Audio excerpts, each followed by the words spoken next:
Welcome into this New Year's Eve edition of Recruiting Breakdown. Thanks for joining us today. I'm going to update you on the portal.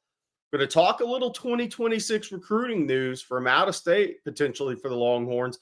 And then I'm going to answer questions from the ontexasfootball.com forum that were asked throughout the day on a thread that I started on Tuesday morning. But before we get into all that, I want to take a second for the sponsor of the Recruiting Breakdown, a longtime sponsor of the Recruiting Breakdown and on Texas football. That's Mark Saunders. When it comes to protecting all your stuff, wouldn't it be great to have one place that protects it all? Here's some great news, Texas fans. Texas All-State agent Mark Saunders serves the Austin and Round Rock area and the entire state of Texas. And he's the only insurance agent you'll need.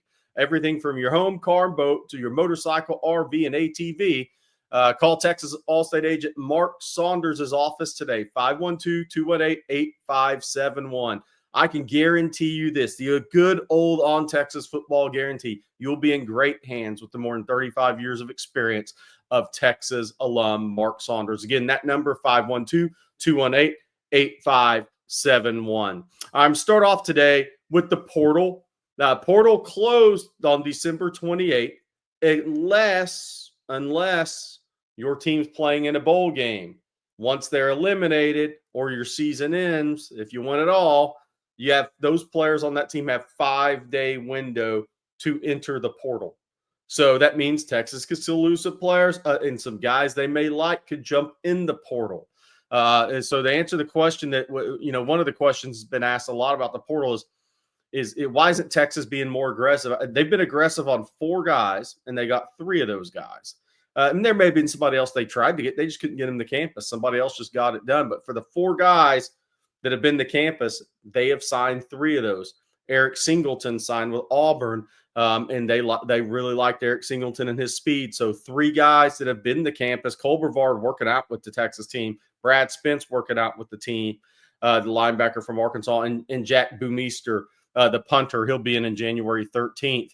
Those 3 additions in the portal. And look, I think Sark is he is doing what he does in high school recruiting. There is a level of patience with this Texas staff and Steve Sarkisian's plan to see who else may go in the portal, see exactly how many needs they have after the spring, entering the spring, because there's still the spring portal. There's still graduate students. And now with that JUCO rule, that's another level of guys, another round of guys that Texas is going to have to evaluate who may have an extra year that played junior college football. So that's also with that Diego Pavia rule being passed, then there's that as well. So look, I think Texas will fill their needs in the portal. I think they will get 2 more defensive linemen, and I think they will continue to address those needs, wide receiver, tight end. I think they will fill their needs in the portal. Why would we doubt Steve Sarkisian at this point? All right, let's move on, because I want to talk a little 2026 before we take all your questions from the On Texas Football Forum. And so the key here is it's a new name, Yahya Gaad. He's a edge player out of Medina, Tennessee, was born in Jackson, Tennessee, from South Gibson High School. He is one of the top-ranked edge prospects, 5 techniques, edge, big edge, power in guys in the country. He wears number 9 on this video right here. He is one of the very top guys in the country in the Southeast region up in Tennessee. He was on campus for the Kentucky game, November 23rd. It's the only time he's ever been on campus at Texas. He told me he had a great visit, a tremendous visit to Austin. He also went to Tennessee for games this year. He's been to Georgia for a game this year, Louisville. So he is scheduled to announce on Thursday. As of right now in Texas, Tennessee, Georgia, I believe, are the top 3 in this race. He talks to PK, either text or calls with him about every day at this point. He's had some interaction with Steve Sarkisian and other members of the Texas staff. So this is one that Texas has a legitimate shot at. It's a new name. Texas offered him on November 23rd when he made that unofficial visit for the Kentucky game. And so that this is a new name to Texas fans, but it's a name to remember, as he will announce here in a couple of days. And Texas, Tennessee, Georgia, I believe one of those 3 schools is going to win out in this recruitment. I think Texas has a more than a puncher's chance here. So we'll see what he announces on January 2nd there. Again, 6'5", about 257, 260 pounds. He's a football-only guy this year, so he's not playing basketball, not training in track or anything. He's just training for football right now. But a guy that has a frame very similar, and I'm not saying he's as talented, as quite as twitchy or as long, but a frame's height, weight-wise, and a frame to pack on muscle, very similar to Lance Jackson in the 2025 class. So a big power end edge player that could play some 5 technique as well, has that length, plays the game with physicality and a toughness, really gets off blocks. He uses his hands well for young players. You can see here on tape, really athletic in his stance, got good ankle flexion, takes on contact, plays through contact well. So here's a name to remember, Yahya Gaad, and we'll see. He announces on Thursday, I believe it'll be Texas, Tennessee, or Georgia. He's out of Medina, Tennessee. Goes to South Gibson High School, was born in Jackson, Tennessee. All right, now our great producer, Matthew, is going to bring up questions from ontexasfootball.com, and I'm just going to answer. Whatever you guys send in, I'm just going to answer. What's the update with Diabell? Didn't he get hurt? Daniel Lavelle, thank you for that question. I actually spoke with Diabell on Monday. Yeah, he did sustain an injury in a playoff game.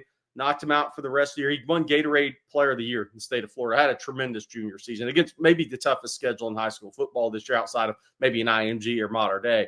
I mean, American Heritage played a really tough schedule.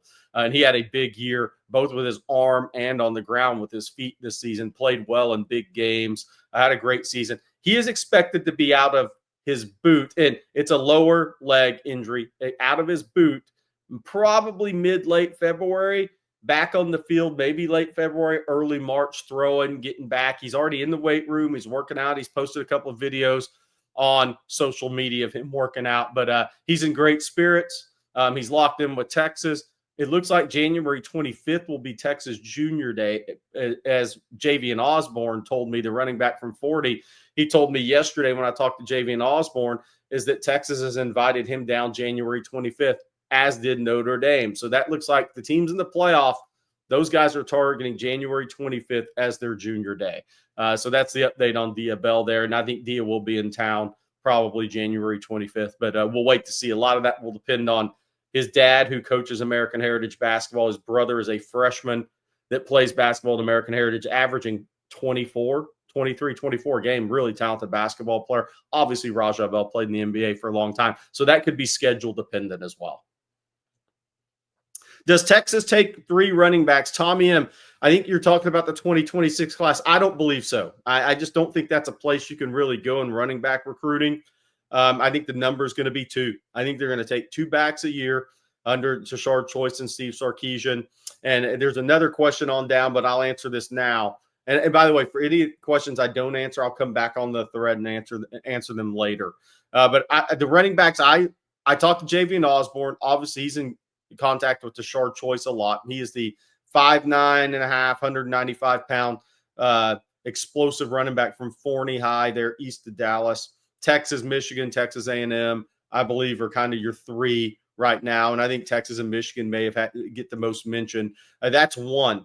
Amari Latimer. I spoke with Amari Latimer Monday. Amari Latimer, 5'11.5", 210 pounds, out of Tyrone, Georgia, Sandy Creek High. A guy that's been way high on the board for Tashard Choice for a long time here. He's been on campus twice. He did not get on campus for a game this year. He's in contact with Tashard Choice almost daily. Those are 2 backs. Then there's KJ Edwards at Carthage. I spoke with KJ Edwards on Monday, and he is hearing from Texas as well. So we shall see. Who else do they try to bring in January 25th? But those are 3 names at running back to really know right now. Then there's another back that we're keeping our eye on Texas football, Christian Rhodes at Lake Highlands High in Richardson, just east of Dallas.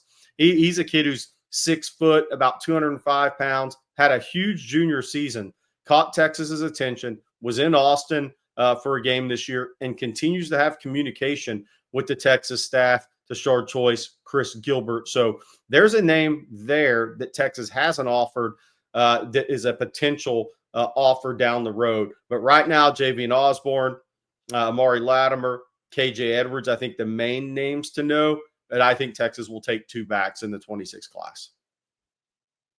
All right, our next question there is from Samurai Knight. Sark said in the press conference again, tight end is the second most important position behind QB. Who's the tight end in 25 and 26 class who is in line to be the next Gunnar Helm? That's a great question.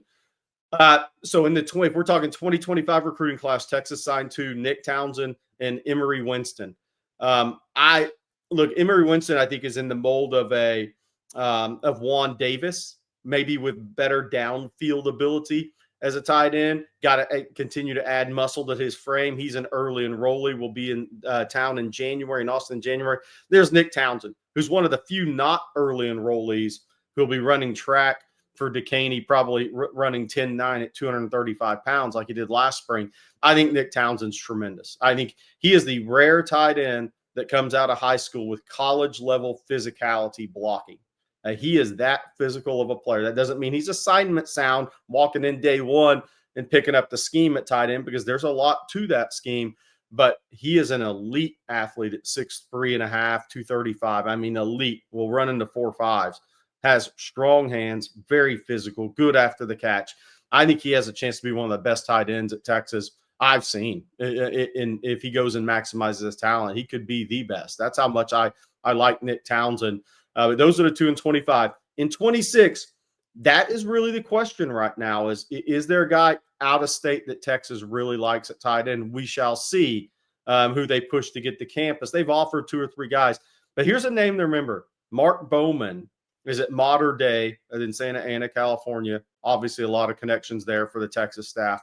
He is currently 2027. There's some chatter he could reclass to 2026.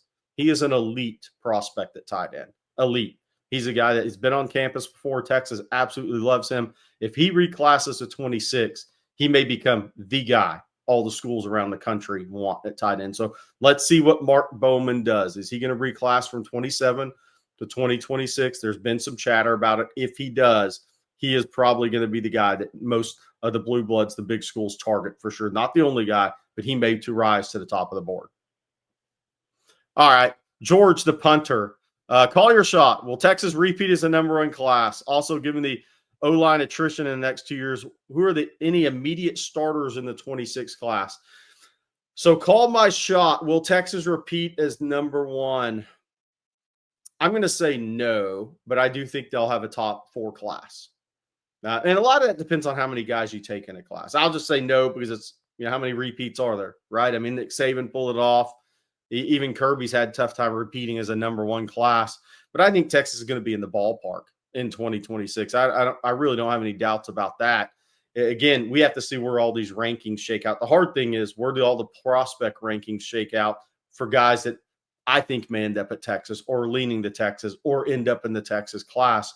We'll see, because those rankings now affect the early class rankings, but they're going to be totally different come this time a year from now. So that's what a lot goes into those class rankings. Attrition, immediate starters on the OL in the 26 class. That's a good question. But I mean, look, as talented as a John Turntine is for me, I mean, Trevor Gooseby would be a 2-year starter at that point. So that you're not going to walk in and beat out a Trevor Gooseby who has played meaningful games this year and will start at left tackle next year. You may play, and then Brandon Baker on the right side. Texas loves Brandon Baker. On the interior, that's a really tough ask. I mean, look how long it took DJ Campbell. He's in year 2, and it really didn't start clicking with him until year 2 as a starter, but year 3 in the program. Daniel Cruz, I think, has a chance to be a tremendous young center. So if you're coming in at center, you have to be a very high-level guy. But the development, Texas is in such a different place now with Flood. He has this thing set where he can bring in guys and develop them, get them ready over the course of a year, and doesn't feel like he has to rush them to the field. Does that mean a John Turntine couldn't come in and be a third tackle if he were to pick Texas or something like that? I'm not saying that. But what I do think is Texas is now in a different place than when Kelvin Banks came in and was pretty much had to be the guy. Texas is in a better place than that, much better place on the offensive line. And they have some young guys that I'm telling you, this 24 class, Brandon Baker, Daniel Cruz, Nate Kibble at right guard. Texas likes all of those guys. So just something to know there. And we'll see where it shakes out. Next questions. What are our chances? Hook'em72. What are our chances with Tyler Atkinson? I would place Georgia probably at the highest confidence. Tennessee, Clemson, Auburn, Texas. I think Texas is a top 3 in this recruitment right now. I think Tashard Choice has done a really good job. They've had him on campus twice.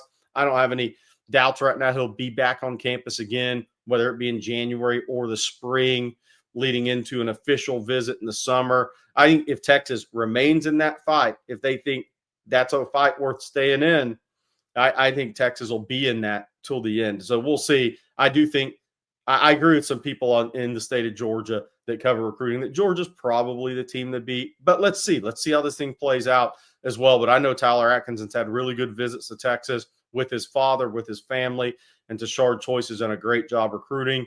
Tyler Atkinson and his family, they have a really good relationship. And obviously Johnny Nansen, linebackers coach, is part of that recruitment as well. All right, our next one. Top skill guy, position guys on the board for 26. J Bro 52. Thank you for that question. I'll say this. The board, I think, is going to change. I think there's some guys that Texas really likes. But I do think when these guys get on the road a little bit in January, and hopefully they don't have many days on the road, right? Because that means you're playing for a national championship. But if something happened and they lost in a semifinal game, if they beat Arizona State, and you have 12, 15 days to work with, you can get out on the road. I think that board can change. Obviously, they've evaluated through the junior video on a lot of guys, but I still think there's that in-person evaluation. I think there's going to be offers made. But on skill guys, I would say right now, as I go to my trusty notes on this one, because there's a lot, you have Jalen Lott in state, obviously his son, a Texas legacy there. He is a corner wide receiver, kick returner out of Frisco, Panther Creek, probably a Texas lean, but Texas still has to go finish that recruitment. Caden Finley, son of Jermichael Finley, probably a Texas lean, but you got to go finish that recruitment, a wide receiver from Toledo. So there's that Jermaine Bishop out of Willis, nephew of Michael Bishop, former Kansas State All-American quarterback. Texas A&M, Florida, number of schools will be in that. Does he want to be a corner? Does he want to be a wide receiver? Is he more of a corner for Texas? Potentially. Really good in the return game. Dynamic player with the ball in his hand. What does he want to play at the end of the day will be, I think, key in his recruitment and who's in that recruitment at the end of the day. Some out-of-state guys that I love now. Naeem Burrows, the wide receiver out of Jacksonville Bulls. I just think the guy's big time. He's track speed that translates to football. Out of Bowles there in Jacksonville, same town as Jamie Fritz, but Florida's got a little more mojo now. Georgia's very much in that with Naeem Burrows, but he's been on the phone with Chris Jackson a lot since Texas offered, and I'll be surprised if he at least doesn't come take a visit. Aaron Gregory, the A&M commitment from Douglasville, Georgia, Douglas County, big-time wide receiver prospect in my mind. We'll see if A&M can keep him committed. I think there's going to be stiff competition for him. I like him as well. Caden Dixon-Wyatt, wide receiver out of Mater Dei. They're in Santa Ana, a guy that Texas really likes as a wide receiver in that class as well. So those are some of the guys. There's going to be a few more guys. Oh, Jabari Mack out of Destrehan in Louisiana is a guy that Texas really likes. He has big-time speed and playmaking ability. But there will be more guys. I think Texas is going to offer some guys coming up here in January. I think they're waiting to offer. So I think this board's going to change come January, starting in mid to late January. All right. Thank you for this one, Yo-Yo CC. Do you think Texas guy you think will rise up the recruiting rankings this senior year in the 26 class? That is a good question. And there's a safety out of, I've got to look up because I always mess up his name, out of Panther Creek High School that is a teammate of Jalen Lott, who I think is a big-time player. Like, I think he will rise up and be one of the top safeties in this in this 26 class. And his name is, I don't want to mispronounce his first name it's Donovan Webb. Donovan Webb, Panther Creek High, Frisco, Texas. I think he's going to end up being one of the top safeties in the country. Right now, he's not really ranked because a lot of people don't rank. If you weren't ranked before the season or early in the season, a lot of those updated 2026 class rankings will happen in February, March, in those areas. But I think Donovan Webb out of Panther Creek and Frisco is a guy to watch. I think when I went through to see Jalen Lott, I knew who Donovan Webb was. I hadn't seen him in person. And I walked away thinking top 150, if not top 100 player in the country that wasn't ranked right now. So Donovan Webb, Frisco, Panther Creek. He's been to a couple of Texas games. Texas knows about him. Ohio State recently offered him. Oklahoma, I believe, A&M, Ole Miss. Big time player. I think his dad was played baseball at Kansas State. He's the girls basketball coach at Panther Creek. But remember the name Donovan Webb, big time guy. Our next question: is there an under the radar region of recruiting that Texas should be taking a look at? That's a great question. I think that there is, but I think the problem is, I call it boots on the ground. Just how much time do you have to fly coaches around the country and really evaluate those guys in person? I think it's a tough thing because you're kind of stretched. You don't have as many days on the road as you used to. So it's more about the unofficial visit process. And when you have Johnny Nansen recruiting California, Las Vegas, Salt Lake City, those areas now, that's the areas he's added since he came to Texas, Salt Lake City and Las Vegas. That's more time spent on the West Coast. You have Tashard Choice and Kenny Baker in Georgia, Tashard Choice also in Florida, along with Jeff Banks and those guys. You know, Kyle Flood recruits wherever his guys are, right? Nationally, he'll go up to Jersey because he's from New York and coached at Rutgers, was a head coach at Rutgers. He has a lot of connections in Jersey, so they spot recruited in Jersey a little bit. Obviously, Sadir Mitchell, a one-time Texas defensive lineman, was a battle between Texas and Georgia a few years ago. Ryan Wingo came out of St. Louis. That's an area, if you wanted to spend more days recruiting, there's some really good players in St. Louis, in that East St. Louis High, St. Louis area. Oklahoma's had a lot of success in St. Louis and Kansas City over the years. They've gotten some of the best players out of those areas. St. Louis would be one area. If you said, Gerry, you have to pick one more area, it would be the state of North Carolina, because I think they produce big time defensive linemen, a lot of jumbo athletes that can really develop over time physically. If you just go down the list, North Carolina's put out a lot of big time defensive linemen over the year. But again, it comes down to time. How much time are you going to spend there versus Texas, Louisiana, Georgia, Florida, then out west? It just comes down to time with the assistant. So the two areas for me would be North Carolina 1, and closer, easier flights, time spent, St. Louis 2. So those would be my answers there. All right, next question is, what you hearing there? Emmanuel Iheanacho, one of the best looking prospects on the hoof in the 26 class. He's playing in the Under Armour All-America game, 6'6", 335, all of it.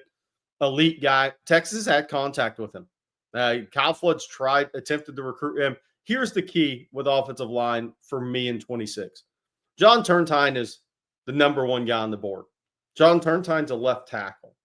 So when we're talking 2026 on the offensive line and offensive tackles, Texas, I think, is in a good position for Turntine. Nothing's done deal. You got to go close these recruitments out. But I think Texas is in a good spot for Turntine. So if Texas were to win out for Turntine at some point, there's a left tackle in the class. How many guys out there would want to play right tackle? Because a lot of these guys are going to be recruited as a left tackle. And from an NIL perspective, tough deal, right? If you have one of the top left tackles in the country in a class in Turntine, if you were to go to Texas. So I would say think about offensive line like that. Who's out there that when we start to hear about that, okay, despite playing left tackle, he would play a right tackle at Texas. He would be open to playing right tackle at Texas. That's the thing to look for. There's not many Brandon Bakers out there that were right tackles kind of coming up through their high school that stick at right tackle like Brandon Baker has. So that's the thing that I think will be tricky for Texas. I think they're going to have a really good offensive line class. I think Texas is in a good spot for Toa Katoa, the guard out of Euless Trinity, Nicholas Robertson, the guard out of Klein. I think those are big-time SEC interior offensive guard prospects. But the key for Kyle Flood and Sark that they're going to have to navigate, who's a potential right tackle prospect in this class? Because all the best guys are pretty much left. There's not a Brandon Baker out there that just say right tackle, and that's who he is, that's good with playing right tackle in college. So that's what Texas will have to work through. All right, we're going to take a couple more here. Nothing but the horns. In your mind, what makes Justice Terry the 5-star top 10 ranked defensive lineman he is? That's a great question. So here's the thing when you talk to some college coaches behind the scenes about him, and not just Texas, is he has a professional mindset. He is all about the football business of development. He's a small town guy that's kind of a big thinker in a way. He's not the small town guy that, he's been in this little bubble and then you have to kind of break him down and build him back up from that standpoint. He is really into development, and he has been big into development. So I like the mental eval there. The colleges have talked to me about with Justice Terry. Some of the things they know sometimes more than what we see when we see a guy in person on tape, kind of confirm the measurables, unless you spend a lot of time around the kid. On the field, what I love about him is he's got the length, he's got the strong hands, he has got great flexibility in his hips, ankle flexion, so he can play low, he can win low, so he can use that power. He can be a power to speed guy as a 5-tech or 3-tech guy. I think he can be a speed to power guy. I think he's got a chance to be a pass rusher that can also play the run. And the one thing about that is a lot of these guys can come out and just rush the passer, just bull rush, just natural ability to get to a quarterback. But can you play the run in the SEC? Can you play the run in the Big Ten against Penn State, Michigan, Ohio State? To me, that's the differentiator on guys like this. And I'm telling you, in the portal too, Texas isn't taking a D lineman in the portal that can't play the run, not in the SEC. So something to keep in mind from portal perspective. Justice Terry is a guy that's going to be able to play the run at a high level. And as he develops, rush the passer. That's what gives him a chance with a frame that's going to be 6'4.5", 295, 300 pounds with really high end athleticism for that frame. That's what gives him the chance, along with the pro mental mindset that he has to go on and play up to that lofty ranking. All right, last question we'll take. How would you this is a great question.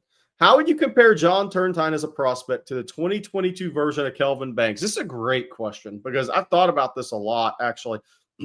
So Kelvin Banks was always really good in pass pro. Kenny Harrison, lifetime Longhorn, played fullback for John Makovic, the head coach at Summer Creek, also one of the better offensive minds in high school football in Texas. Did a great job coaching his staff, coaching Kelvin Banks in pass pro. He was always way ahead in pass pro. His senior year, though, if you go back to his huddle, watch his junior tape, then watch his senior tape and see how much more physical he got from junior to senior year. So I would say that on Kelvin Banks. And then that physicality has continued. Now he's a Lombardi and Outland winner. He's about to be a top 15 pick in the draft. But that physicality really happened in the run game later in Kelvin Banks' career. But he was always really good in pass pro. I think Turntine has not as big a frame in high school as Kelvin Banks necessarily. I mean, Turntine's a guy that's probably got six-pack right now. I mean, he's 6'3" and 5'8" and 280. He's going to be 305, 310 pounds. He's not going to be the large human that you're used to seeing Texas recruit if he ends up at Texas. But he's going to be the guy that plays at 305, 310 and is a hellacious athlete. I mean, John Turntine may be the best built lineman skill set wise for Steve Sarkisian's scheme that I've seen since they've been in Austin. His ability to play outside zone, wide zone in the run game, block in space on the perimeter in the perimeter passing game, pass pro with high-end body quickness, very intelligent. They're talking about a guy that's top 5 in his junior class. At one point, when I went to North Crowley a year ago, they're like, he may be the valedictorian. I mean, he wants to be a doctor one day, right? This is a guy who's very intelligent, but he's physical and he's athletic. He understands the position really well. He's a thinker. He can think on his feet really quickly. I think John Turntine, there's some differences there, but I think John Turntine, as far as being built for the Texas scheme, maybe the best guy I've seen at tackle since Sark and those guys have been at Texas as far as a player in state. And that's saying something considering what Kelvin Banks has done. All right, guys, that's going to do it for today. I really enjoyed the questions, taking the questions. I will have answer those questions I didn't get to on ontexasfootball.com. If you're not an ontexasfootball.com subscriber, jump over there, join in the fun. Come make fun of me when I miss a score prediction or evaluation on a player. We have great conversations. We have a lot of fun over there on texasfootball.com. Come join that message board. Bobby Burton, myself, CJ Vogel, Blake Monroe, all the guys are over there. Special thanks to producer Matt for helping put this video together, bringing those questions up. We'll see. Is Texas on commitment watch on Thursday? That's a possibility. So we'll be back with more. I'm Gerry Hamilton. You guys have a happy New Year.